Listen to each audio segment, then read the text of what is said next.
কেউ যদি road accident হয়ে মারা যায় সেও শহীদের দরজা পাবে। কোন মানুষ যদি বড় কোন রোগে আক্রান্ত হয়ে মারা যায় সেও শহীদের দরজা পাবে। কোন মানুষ যদি পেটের রোগে আক্রান্ত হয় সেই মানুষটাও শহীদের দরজা পেয়ে যাবে। আমার নবী বললেন, আল্লাহ পাকের কাছে অসংখ্য শহীদেরা কিয়ামতের দিন দাঁড়িয়ে আল্লাহর জান্নাতে চলে যাবে। আমাকে শহীদ করে সেই মিছিলে শামিল করে নিও, আমাকে শহীদ করে সেই মিছিলে শামিল করে নিও। যেই মিছিলের নেতা আমির হামজা, খাবাব খোবাই আল্লাহর প্রিয় যারা হয়েছে, আমাকে শহীদ করে সেই মিছিলে শামিল করে নিও। আলহামদুলিল্লাহি রাব্বিল আলামিন। পৃথিবীর মানচিত্রে সুন্দর সবুজ শ্যামল একটি দেশ, যার নাম বাংলাদেশ। বাংলাদেশের মসজিদের শহর ঢাকার অন্যতম জায়গা চাঁদপাড়া কেন্দ্রীয় শাহী জামি মসজিদে আল্লাহ রাব্বুল আলামিন আমাদেরকে জুমার নামাজ আদায় করার লক্ষ্যে আমাদেরকে আল্লাহ পাক কবুল আর মঞ্জুর করেছে। আমরা সকলে জবান ছেড়ে একসঙ্গে আওয়াজ তুলি, আমরা সবটুকু ভালোবাসা প্রদর্শন করে আল্লাহর গোলাম হিসাবে আমরা পড়ছি আলহামদুলিল্লাহ। দরুদ আর সালাম পেশ করছি মানবতার একমাত্র দিশারি, একমাত্র পথ প্রদর্শক, একমাত্র নেতা, একমাত্র নবী, শেষ নবী, যার পরে আর কোনো নবী কিংবা রাসূল পৃথিবীতে আগমন করবেন না। আমাদের রাসূল, আমাদের নবী সাইয়্যিদুল মুরসালিন মুহাম্মাদুর রাসূলুল্লাহ সাল্লাল্লাহু আলাইহি ওয়াসাল্লাম। আপনারা কেমন আছেন? আলহামদুলিল্লাহি রাব্বিল আলামিন। আল্লাহ তাআলা আমাকে ভালো রেখে, আপনাদেরকে ভালো রেখে জুমার নামাজের জন্য আমাদেরকে কবুল করেছে। আমরা আরেকবার পড়ছি আলহামদুলিল্লাহ। আজকে আমার জুমার গুরুত্বপূর্ণ আলোচনার বিষয় শাহাদাতের মর্যাদা। শহীদদের মর্যাদা কি? এই পৃথিবী থেকে সবচাইতে ভালো বিদায় নেবার সুবর্ণ মৃত্যু হচ্ছে শাহাদাতের মৃত্যু। আমরা তো দুনিয়ার জীবন থেকে বিদায় নিয়ে যে কোনো সময় আমরা বিদায় নিয়ে চলে যাব, কিন্তু সেই মৃত্যুটা যদি আমাদের ভালো মৃত্যু হয়, শহীদের মৃত্যু হয়, আমাদের কোনো সমস্যা আছে? আমাদের কোনো কষ্ট আছে? আমাদের কোনো সমস্যা এবং কষ্ট নাই। মুয়াজ্জিন সাহেব কই? সাউন্ড হচ্ছে না কেন? আমাদের কোনো কষ্টও নাই, আমাদের কোনো দুঃখও নাই। দুনিয়া থেকে বিদায় নিয়ে চলে যাব, আমাদের আফসোসের কোনো বিষয় নাই। কিন্তু সেই মৃত্যুটা যদি উত্তম এবং ভালো মৃত্যু হয়, তাহলে আল্লাহর কাছে প্রিয় হয়ে আমরা আল্লাহর জান্নাতে চলে যেতে পারবো। জোরে বলেন সুবহানাল্লাহ। হযরত ওমর রাদিয়াল্লাহু তাআলা আনহু, উনি আল্লাহর কাছে দোয়া করতেন, আল্লাহুম্মা রযুকনি শাহাদাতান ফি সাবিলিক ওয়াজআল মাউতু ফি বালাদি রাসূলিক। উনি আল্লাহর কাছে দোয়া করতেন, আল্লাহ আমার দুইটা দোয়া। এক নাম্বার দোয়া হচ্ছে আল্লাহ আমি শহীদ হয়ে দুনিয়া থেকে বিদায় নিতে চাই। 2 নম্বর দোয়া হচ্ছে রব্বুল আলামিন, তোমার কাছে দোয়া করছি আল্লাহ আমাকে তুমি তোমার দেশে তোমার ঘুমিয়ে থাকা এই মদিনাতুল মুনাওয়ারায় আমার মৃত্যু দান করুন। জোরে বলেন আমিন। শহীদের মৃত্যু এটি একটি বিশাল একটি ব্যাপার। প্রথমত শহীদের পরিচয় কি, কারা শহীদ, শহীদ কিভাবে হওয়া যায়, এই বিষয়টা নিয়ে কথা বলবো। আল্লাহর পথে জীবন উৎসর্গকারী ব্যক্তি হচ্ছে শহীদ। জোরে বলেন সুবহানাল্লাহ। আমাদের জীবনের মালিক কে? আমাদের মৃত্যুর মালিক কে? আল্লাহ পাক। শাহাদতের মর্যাদা ও ফজিলত অনেক, কিন্তু হাদিসে শাহাদত লাভের কিছু শর্তাবলী রয়েছে। বিভিন্ন ধরনের শহীদের কথা হাদিসের ভিতরে বর্ণনা করা হয়েছে, সেগুলোকে ভিত্তি করেই শহীদের পরিচয় উপস্থাপন করছে। শহীদ হওয়ার জন্য প্রথম শর্ত হচ্ছে ঈমান আনয়ন করতে হবে। এখন আমরা দেখবেন যে ঢাকা ভার্সিটিতে একজন হিন্দুকে শহীদ বলে চালিয়ে দেওয়া হয়েছিল, বলছে সে শহীদ হয়ে গিয়েছে। শহীদ হওয়ার প্রথম শর্ত হচ্ছে ঈমান আনয়ন করতে হবে। হৃদয়ে মনে সবসময় একটি বাক্য বলতে হবে, লা ইলাহা ইল্লাল্লাহু মুহাম্মাদুর রাসূলুল্লাহ সাল্লাল্লাহু আলাইহি ওয়াসাল্লাম। আমাদেরকে প্রথম কথা হচ্ছে এই বাক্যের উপরে আমাদেরকে ঈমান আনতে হবে। রাসূল করিম সাল্লাল্লাহু আলাইহি ওয়াসাল্লাম হাদিসে এসেছে, রাসূল সাল্লাল্লাহু আলাইহি ওয়াসাল্লাম বলেছেন জিহাদে নিহত ব্যক্তি 3 শ্রেণীর হয়ে থাকে। জিহাদের ময়দানে যারা শহীদ হয়ে যায় তারা আল্লাহর জান্নাতে চলে যায়, সুবহানাল্লাহ। কিন্তু এখানে 3 শ্রেণীর কথা বলেছি। সেই প্রকৃত মুমিন ব্যক্তি যে নিজের জান এবং মাল আল্লাহর পথে উৎসর্গ করে জিহাদ করে, শত্রুর মোকাবেলায় একদম বীরের মতো লড়িয়ে যায়, অবশেষে শাহাদত বরণ করে। নবী সাল্লাল্লাহু আলাইহি সাল্লাম এদের ব্যাপারে বলেছেন এ ব্যক্তি পরীক্ষিত একজন শহীদ, এবং এই ব্যক্তি আরশে আজিমের নিচে আল্লাহ তাআলা শহীদদের তাবুতে এই বান্দাকে আল্লাহ জায়গা করে দিবে। আমি রাসূলের হাদিস বলছি। আর নবী রাসূলদের মর্যাদা, যে সমস্ত শহীদের উপর নবুয়াতের মর্যাদা ব্যতীত সব মর্যাদা নবীরা যে মর্যাদা পাবে কিয়ামতের ময়দানে, সেই মর্যাদায় আল্লাহ পাক শহীদদেরকে দান করে দিবেন, সুবহানাল্লাহ। 2 নম্বর শহীদ হলো সেই মুমিন ব্যক্তি যে পাপপূর্ণ জীবন অতিবাহিত করেছে, তার নিজের জানমাল আল্লাহর পথে জিহাদ করতে করতে শহীদ হয়েছে। রাসূল সাল্লাল্লাহু আলাইহি ওয়াসাল্লাম বলেন সে পাপ রাশি মোচনকারী শাহাদত লাভ করেছে, এবং তার জীবন থেকে অন্যায় অপরাধ যেগুলো পূর্বে করেছে, শহীদ হওয়ার কারণে আল্লাহ তাআলা তার জীবনের সব পাপ মাফ করে দিয়েছেন। মূলত তরবারি হচ্ছে সকল পাপ মোচন করা, ফলে সে আল্লাহর জান্নাতের যে দরজা দিয়ে ইচ্ছা সেই দরজা দিয়ে আল্লাহর জান্নাতে প্রবেশ করতে পারবে। জোরে বলেন সুবহানাল্লাহ। 3 নাম্বার, তবে এখানে একটা শর্ত রয়েছে। শর্ত কি? তবে ঋণ যারা রেখেছে, বান্দার হক যদি নষ্ট করে থাকে, তাহলে কিয়ামতের দিন এই বান্দার হকের বিচার হবে, তারপরে সে জান্নাতে যেতে পারবে। 3 নম্বর শহীদ হচ্ছে মুনাফিক। মুসলিম, নিজেকে মুসলিম দাবি করেছে কিন্তু প্রকৃত মুনাফিক। সে নিজের জান এবং মাল দ্বারা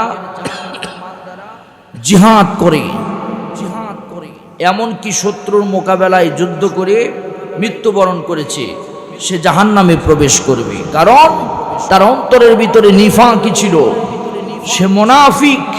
আর মুনাফিকের জায়গা হলো ইন্নাল মুনাফিকিনা ফিদ দারকিল আসফালি মিনান নার, মুনাফিকের জায়গা হলো জাহান্নামের সর্বনিম্ন স্তরে।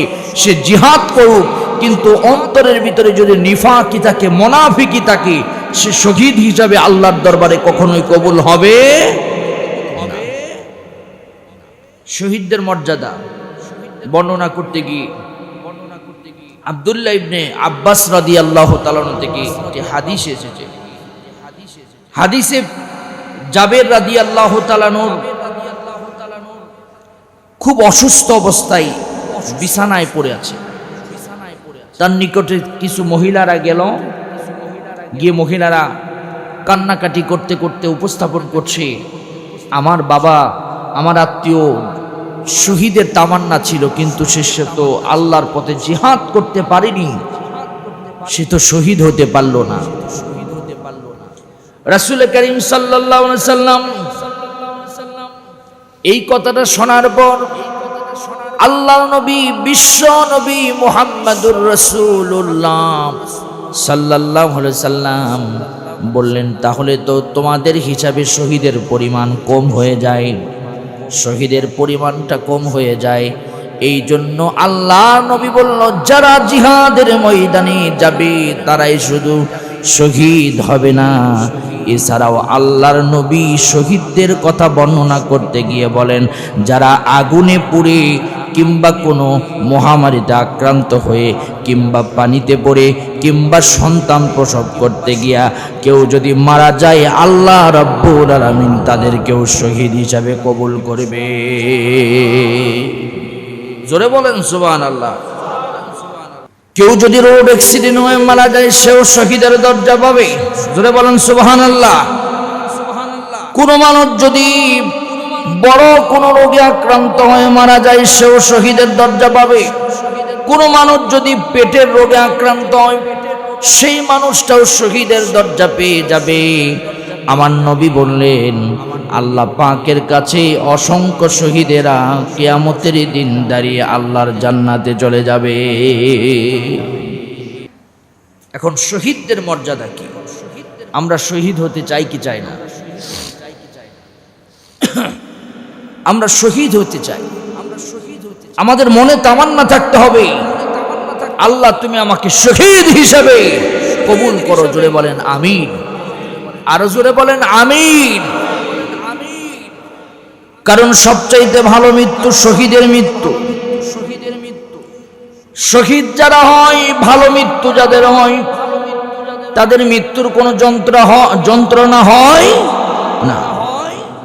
শুধুমাত্র পিঁপড়া কামড় দিলে যেমন ব্যথা লাগে, এর চাইতেও কষ্ট, এর চাইতেও কম ব্যথাতে আল্লাহ পাক একজন ভালো মৃত্যুকারী বান্দার জান কবজ করে থাকে। আর যারা পাপী পাপিষ্ট, তাদের জান এমন ভাবে কবজ করা হয়, খুব কষ্ট করে তাদের জানগুলো বের করা হয়। শহীদদের মর্যাদা কি? এক নম্বর মর্যাদা হলো শহীদেরা জীবিত, শহীদেরা কখনোই মরেন না, শহীদেরা রিজিক প্রাপ্ত, তারা মৃত্যুবরণ করার পর রিজিক পায়। সুবহানাল্লাহ বলেন। আল্লাহ রাব্বুল আলামিন কোরআন কারীমে সুন্দর করে জানিয়ে দিয়েছেন। আল্লাহ পাক বলেন, ওয়ালা তাকুলু লিমান ইউকতাল ফি সাবিলিল্লাহি আমওয়াত বাল আহইয়াউ ওয়ালাকিন লা তাশউরুন। জোরে কোন সুবহানাল্লাহ। আল্লাহ রাব্বুল আলামিন বলেন, ওয়ালা তাকুলু লিমান ইউকতাল ফি সাবিলিল্লাহি আমওয়াত, যারা আল্লাহর রাস্তায় শহীদ হয় তারা কখনোই মরে না। জোরে বলেন সুবহানাল্লাহ। মৃত্যুর কথা শুনলেও সুবহানাল্লাহ আসে না। যারা আল্লাহর রাস্তার উপরে মরে তারা মৃত্যুবরণ করে না। বাল আহইয়াউ ওয়ালাকিন লা তাশউরুন, তারা হলো জীবিত। সুবহানাল্লাহ বলে।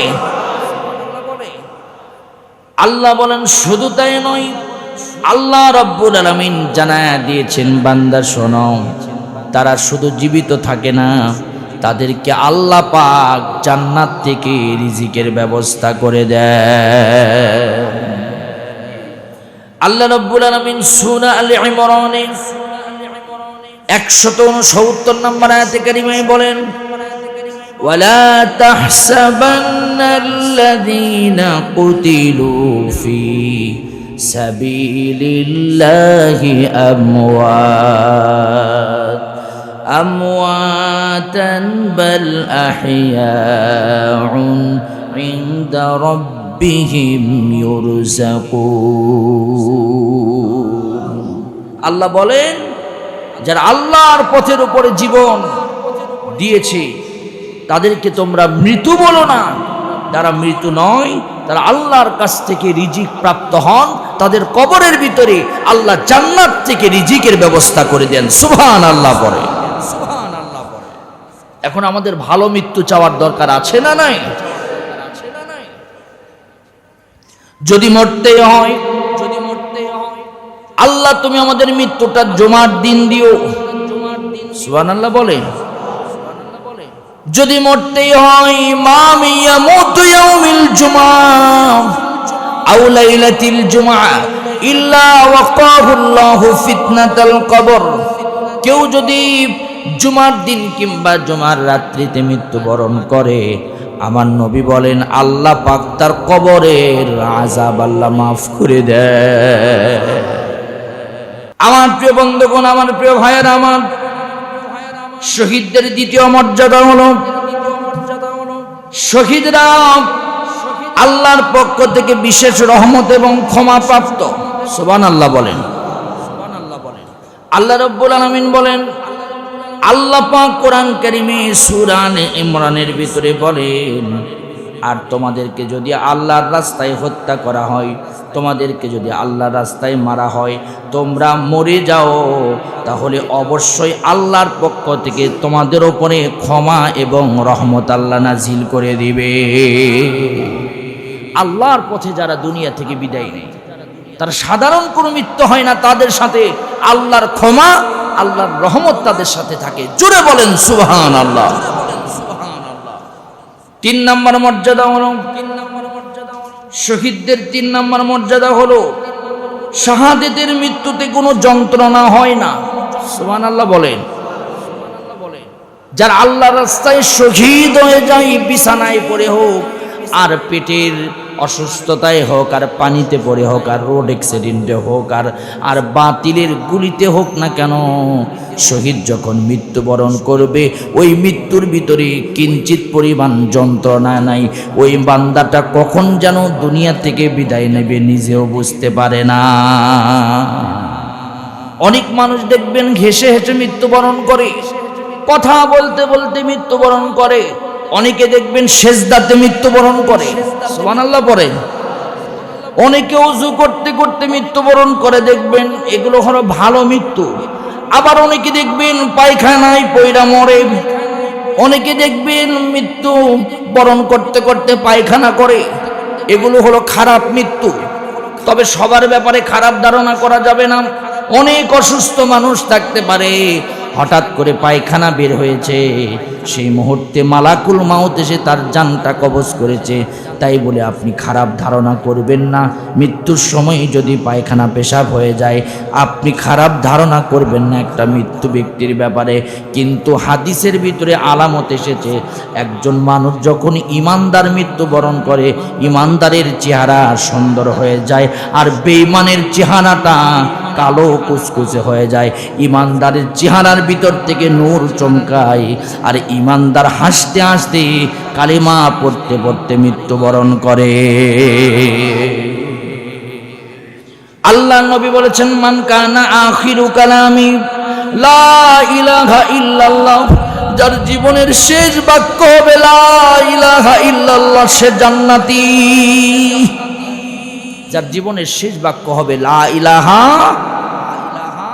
আল্লাহ নবী একজন সাহাবীর মৃত্যুবরণের সময় উপস্থিত হলেন।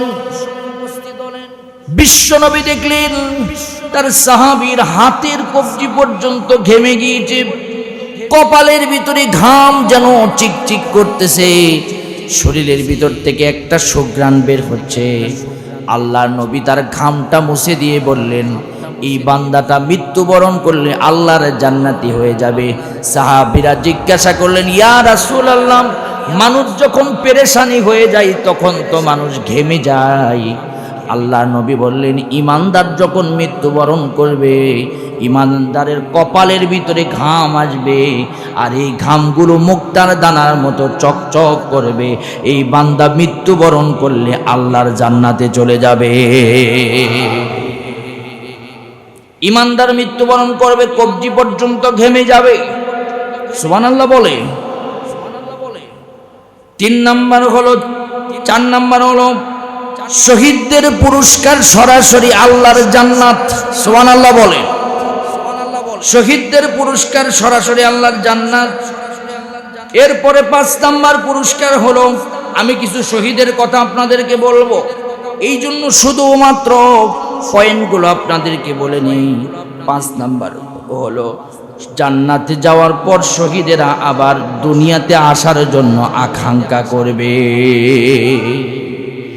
জান্নাতে কেউ যখন ঢোকে সে আর কোনোদিন বের হতে চায় না, কিন্তু শহীদরা আল্লাহর কাছে বারবার বলবেন, আল্লাহ তোমার জান্নাতে যত সুখে রেখেছো, আমাদেরকে আবার দুনিয়াতে প্রেরণ করো, আবার আমরা বাতিলের মোকাবেলা করে শহীদ হয়ে আবার আমরা তোমার জান্নাতে ফিরে আসব।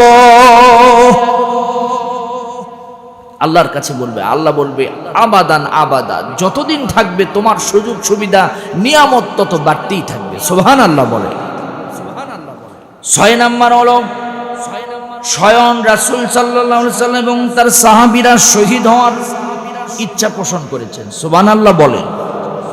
এই পৃথিবীতে যত নবী পৃথিবীতে আগমন করেছেন, সব নবীরা আল্লাহর কাছে একটাই দোয়া করেছেন, আল্লাহ তুমি আমাকে শহীদের মৃত্যু দান করো। যত সাহাবী পৃথিবীতে এসেছেন, সব সাহাবীদের 1 নাম্বার চাওয়া হলো, আল্লাহ মৃত্যু যখন দিবা শহীদের মৃত্যু আমাকে দিও।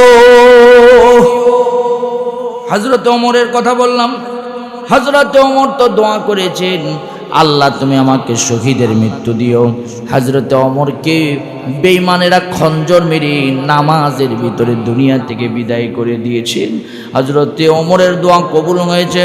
অধিকাংশ সাহাবীর দোয়া আল্লাহ রাব্বুল আলামিন কবুল করেছেন। অনেকে বিছানায় পড়ে মৃত্যুবরণ করেছে। আমার নবী বলেছেন, এই সাহাবী শহীদের তামান্না ছিল, বিছানায় পড়ে মারা গিয়েছে, আল্লাহ তাকে শহীদ বানায়া দিয়েছেন।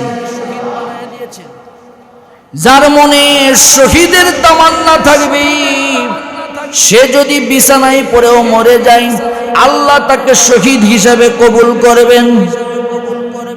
মনে তামান্না থাকতে হবে, আল্লাহ তুমি আমাকে শহীদ হিসাবে কবুল করো। জোরে বলেন আমিন। আরো জোরে বলেন আমিন। আমার কথা কি আপনাদের কষ্ট লাগতেছে?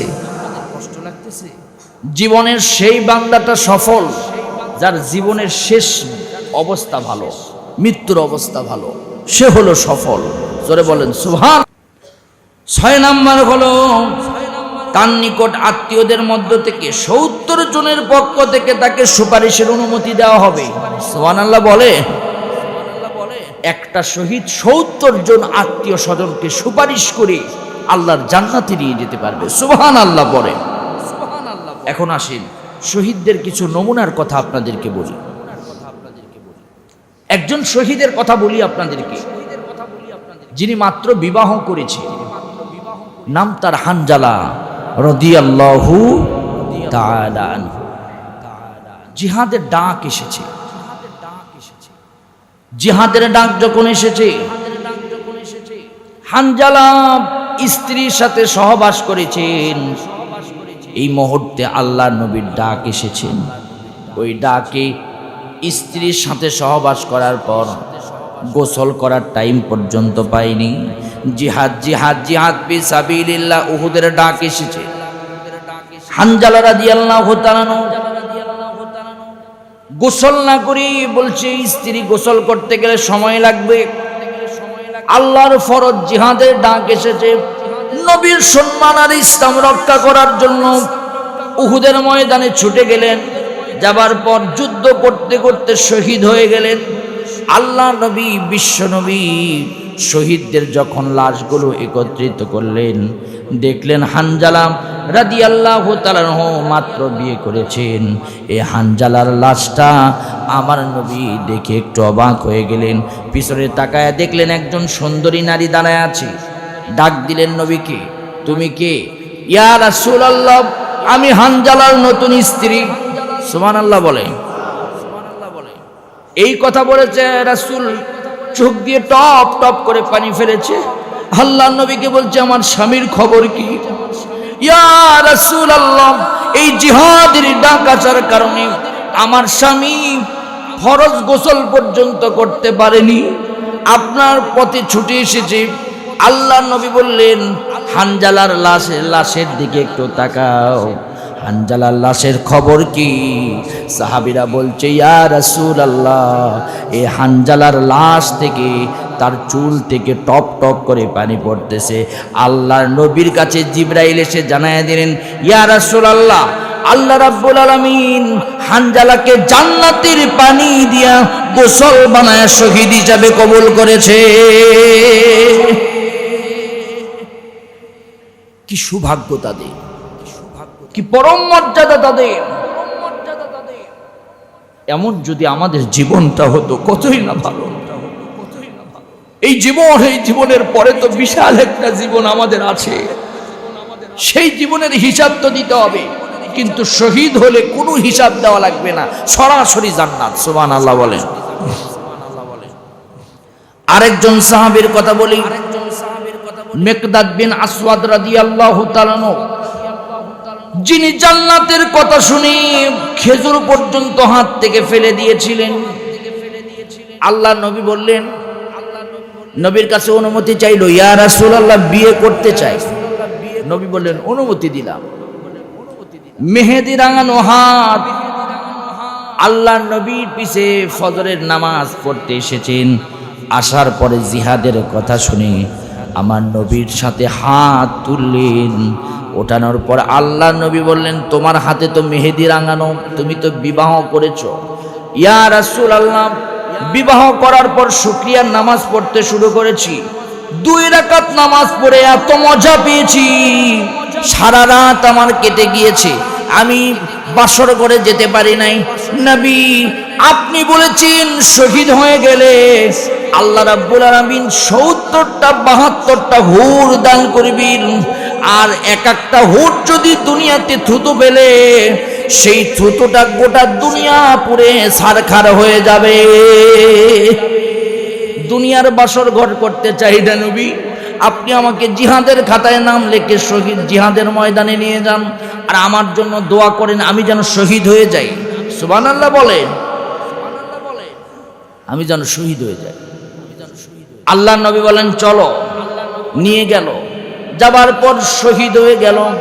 বিশ্ব নবী বললেন, দুনিয়ার স্ত্রীকে টাচ পর্যন্ত করে নাই, ঘরের ভিতরে গিয়ে দেখেও নাই আমার মিকদাদ। আজকে যখন শহীদ হয়ে গিয়েছে, আমি দেখতেছি জান্নাতের হুরেরা আমার মিকদাদকে পাওয়ার জন্য ইস্তেকবাল জানাচ্ছে। পৃথিবীতে এসেছে, এসে বলছে, আমি তাকে বিয়ে করতে চাই, আমি তাকে বিয়ে করতে চাই। 72 জন হুর প্রতিযোগিতা করতেছে, কে মিকদাদকে বিয়ে করবে। তোমরা তাকায়া দেখো, আমার মিকদাদ বিন আসওয়াদ আল্লাহর জান্নাতে পাখি হয়ে উড়বে। আমার মিকদাদ বিন আসওয়াদ কি 72 জন হুর তাকে স্বামী হিসাবে গ্রহণ করবে। কি শহীদের দরজা তারা পেয়েছে, কি স্বাদ তারা পেয়েছেন, কি মজা তারা পেয়েছেন মৃত্যুর ভিতরে। 3 নম্বর হলো একজন মহিলার কথা বলি আপনাদেরকে। উহুদের ময়দানে একজন মহিলা, মা, তার নাম হলো খামসানা রাদিয়াল্লাহু তাআলা। 4 জন সন্তান আর একজন স্বামী। হলো কয়জন? হলো কয়জন? বলছে 5 জনই তোমরা শহীদ হয়ে যাবে, জিহাদে চলে যাও। 5 জনকেই জিহাদে প্রেরণ করলেন।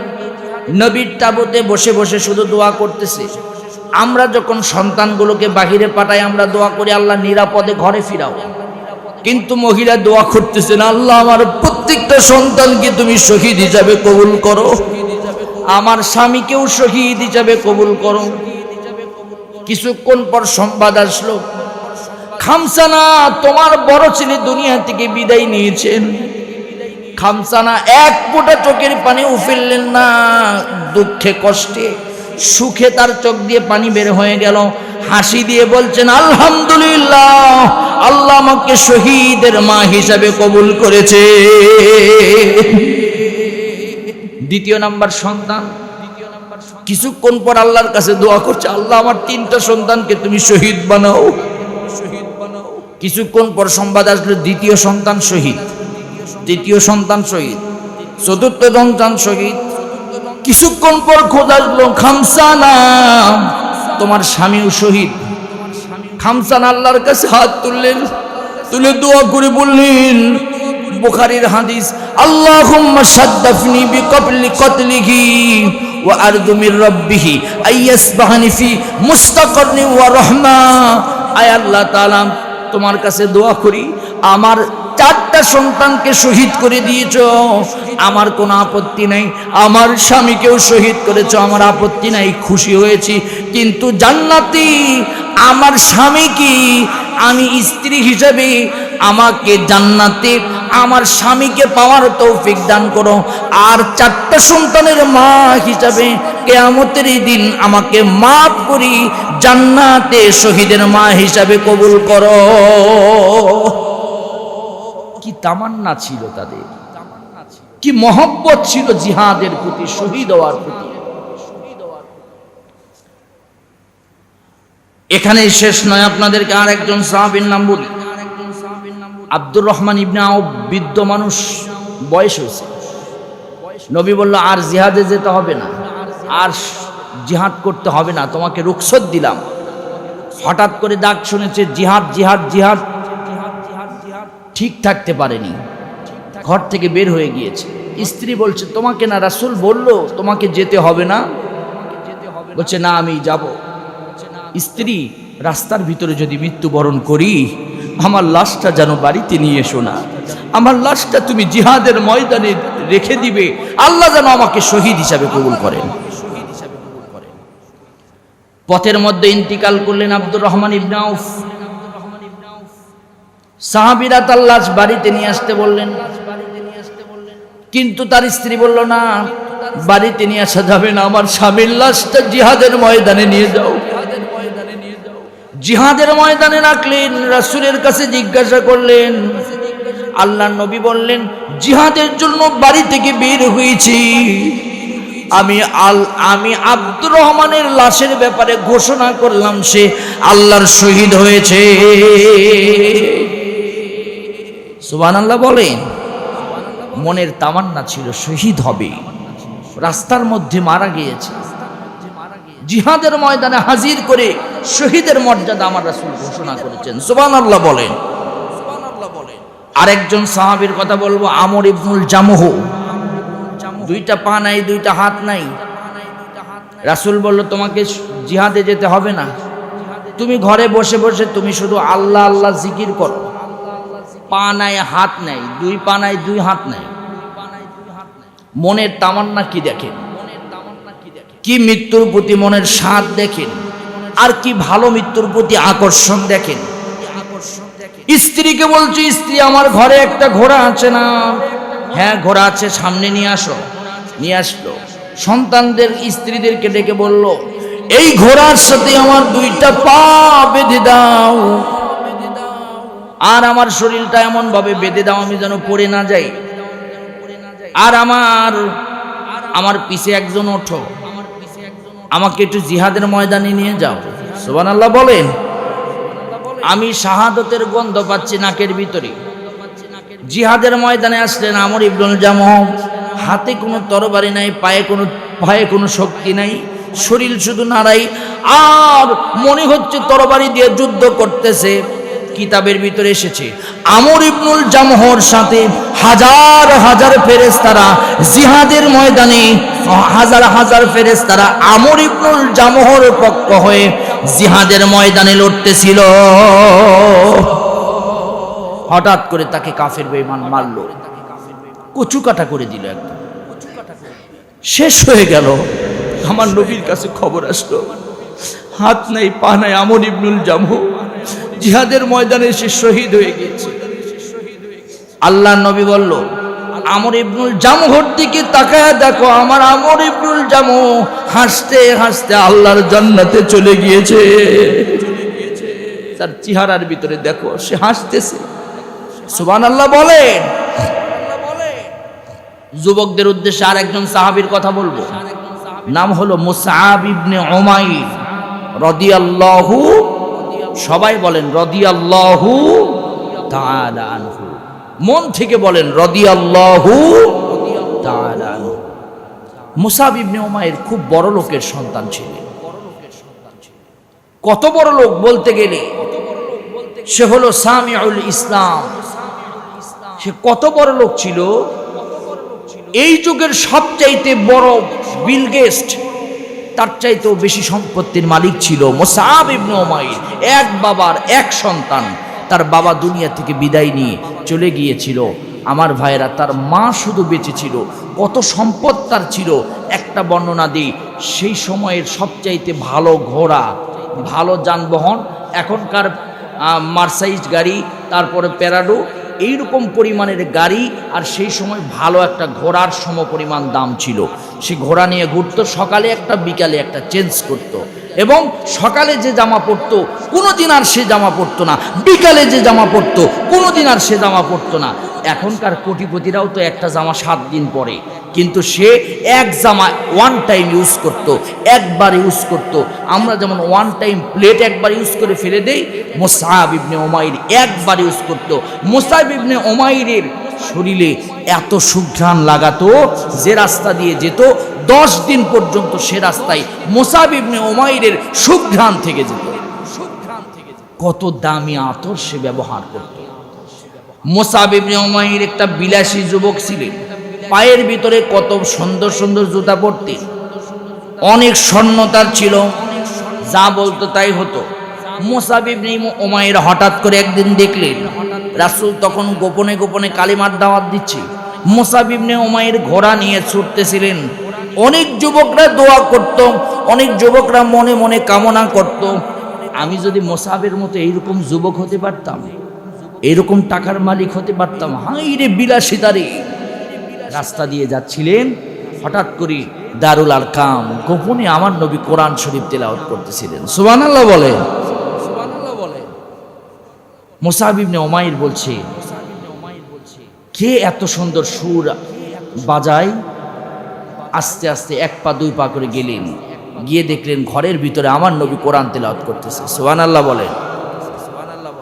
মুসআব ইবনে উমাইর নবীর চেহারার দিকে তাকায় অ্যাস্টনিট হয়ে গেলেন। মুসআব ইবনে উমাইর একজন রুচিশীল যুবক ছিল, সবার সাথে আড্ডা দিতেন না। সমপরিমাণ লোক মক্কায় খুব কম ছিল, তার আড্ডা দেওয়ার মতো লোক ছিল না। সে কাউকেই পছন্দ করতেন না, বিভিন্ন দোষ ত্রুটি মানুষের ধরে বেড়াতেন। কিন্তু আমার নবীকে দেখার পরে প্রথম দেখাতেই মুসআব ইবনে উমাইর প্রেমে পড়েছে। বলছে, এত সুন্দর মানুষ হয়, কি সুন্দর রুচিশীল। সংক্ষিপ্ত কথা বলেন, কি পড়তেছে আমাকে একটু দেন। সে সময় চামড়াতে লেখা ছিল কোরআন শরীফ। বলছে, না, এটা পড়তে হলে তোমাকে পবিত্র হয়ে কালিমা পড়ে মুসলমান হতে হবে। সুবহানাল্লাহ বলেন। যে আপনি যদি রুচিশীল যুবক হয়ে এই কিতাব পড়ার জন্য কালিমা পড়তে পারেন, তা আমারেও পড়ায়া দেন। আর জীবনে বহুত কিছু দেখেছি আর শুনেছি, কিন্তু আপনার এই কিতাবের প্রতি, আপনার এই তেলাওয়াতের প্রতি, আপনার এই চেহারার প্রতি আমি এত আসক্ত হয়েছি, জীবনে কোনো কারো দিকে এইরকম আসক্ত হয়নি, কোনো মেয়েও আমাকে পাগল করতে পারেনি। সুবহানাল্লাহ বলেন। কালিমা পড়ো। কালিমা পড়লো। কালিমা পড়ার পর বলছে, মুসআব তুমি একটু গোপনে গোপনে থাকো, তুমি যেন প্রকাশ হইও না। ঠিক আছে। যুবক মানুষ শরীরে শক্তি বেশি, যুবক কি গোপনে থাকতে বললেই থাকে? মুসআব ইবনে উমাইর গোপনে থাকলেন না, জোরে জোরে তেলাওয়াত করে, সুবহানাল্লাহ বলেন। নামাজ পড়ে 4 রাকাত নামাজ পড়ে, 8-10 রাকাত নামাজ। ওসমান ইবনে তালহা দেখে ফেললো যে সে নামাজ পড়তেছে, তার মায়ের কাছে বলল, শোনো, তোমার ছেলে কিন্তু মুহাম্মাদের এই জাদুতে আসক্ত হয়েছে। মা ফলো করতে শুরু করলো, করতে করতে দেখলো হ্যাঁ, রাতের বেলা মুসআব ইবনে উমাইর জোরে জোরে তেলাওয়াত করে, সুবহানাল্লাহ বলে। মা গিয়ে তাকে ব্ল্যাকমেইল করা শুরু করলো, সত্যি করে বলতো মুসআব, তুই কি কালিমা পড়েছিস? মুহাম্মাদের হাতে হাত দিয়ে তুই কি কালিমা পড়েছিস? মুসআব বলছে, ওয়াল্লাহি, নিঃসন্দেহে আমি পড়েছি লা ইলাহা। মা তুমি কি পড়বে? সুবহানাল্লাহ বলে। আচ্ছা মা তুমি কি পড়বে? মা বলছে, আমি তো পড়বই না, তুই কালিমা ছাড়বি কিনা বল। যদি কালিমা না ছাড়িস, সমস্ত সম্পত্তি তোরকে, সব সম্পত্তি আমি বিলীন করে দিব, তোকে দিব না। বলছে, মা ইমানের কাছে সম্পত্তির দাম নাই, ইমান আমার সবচাইতে বড়। মা আমি পড়েছি লা ইলাহা ইল্লাল্লাহ, আমার সব চলে যাবে, আমি আমার কালিমা ছাড়ব না। মা তাকে ব্ল্যাকমেইল করতে শুরু করলো। ও যুবক শোনো, মা তাকে ব্ল্যাকমেইল করলো। প্রথম কথা হচ্ছে, তুই যদি কালিমা না ছাড়িস, আগামীকাল থেকে রোদের ভিতরে দাঁড়িয়ে থাকবো, মাথায় চিরুনি দিব না, গোসল করব না, ভাত খাবো না, কিচ্ছু করব না। বলছে, মা যত কিছুই বলো না কেন, আমি কালিমা ছাড়ব না। দ্বিতীয় নাম্বার, মা এবার প্রেসার দিতে শুরু করলো, যদি কালিমা না ছাড়িস তোকে নির্যাতন করব, তোকে বাঁধবো, তোকে বেঁধে নির্যাতন করব। নির্যাতন করা শুরু হলো। লম্বা কথা সংক্ষিপ্ত করে বলছি, নির্যাতন করতে করতে মুসআব ইবনে উমাইরকে বেঁধে 3-4 দিন পর্যন্ত খাবার দেওয়া হলো না। অন্য এক বর্ণনা এসেছে 7 দিন পর্যন্ত মুসআবকে খাবার দেওয়া হলো না। মুসআব বলছে, মা খাবার না দিলে কি হবে? আমি আল্লাহর কোরআনের সূরা ফাতিহা পড়তে পড়তে আল্লাহর পক্ষ থেকে আমার পেটের ভিতরে খাবার দিয়েছেন আল্লাহ, আমি ঈমান ছাড়ব না। মা তাকে রাসূল সাল্লাল্লাহু আলাইহি ওয়াসাল্লাম কৌশলে ছেড়ে নিয়ে এসে আল্লাহর নবী তাকে আবিসিনিয়ায় হিজরত করতে বললেন। আবিসিনিয়ায় গিয়ে যুবক মানুষ, তার শরীরে টকবকে যুবক, শরীরে তো খুব গরম, সে ওখানে গিয়েও বড় বড় লোকদেরকে কালিমার দাওয়াত দেয়। সুবহানাল্লাহ বলবেন না? কোটা এলাকায় সরে পড়লো। এই 12 জন যুবকের ভিতরে একজন যুবক আছে, তার নাম মুসআব। সে শুধু কালিমা, তার সামনে যে বসে সে কালিমা পড়েই ছাড়ে। সুবহানাল্লাহ পড়ে। এক লিডার এসে বলছে, তোমাকে আবিসিনিয়ায় ছেড়ে আবার মক্কায় চলে যেতে হবে। বল, যাব, কিন্তু 5 মিনিট আপনার সাথে আমার কথা আছে। কি কথা বলবে তুমি? ভাই আপনি আমার সামনে বসেন। মুসআব বলল, আমার সামনে যখন নেতা বসেছে, আমি নেতাকে কালিমা পড়াইয়া এসেছি। সেই মুসআব ইবনে উমাইর মৃত্যুবরণ করেছে। তার শরীরের ভিতরে কাপড় নাই, উহুদের ময়দানে দাফন করার মতো কাপড় নাই। আমার নবী চিৎকার মেরে কেঁদে বলছে, দেখো, যে মুসআবের সম্পদের কোনো অভাব ছিল না, সকালে এক ড্রেস, বিকালে আর এক ড্রেস পরতো, সেই মুসআব আজকে কাপড় ছাড়া দাফন হয়ে যাচ্ছে। তোমরা সাক্ষী থাকো, আমার মুসআব আল্লাহর জান্নাতি। জান্নাতে এত সহজ নাই, এই জন্য আমাদেরকে শহীদের তামান্না আমাদের হৃদয়ের ভিতরে থাকতে হবে। আল্লাহ তৌফিক দান করুন, বলেন আমিন। আর জোরে বলেন আমিন। আল্লাহ পাক আমাদেরকে কবুল আর মঞ্জুর করুন, বলেন আমিন।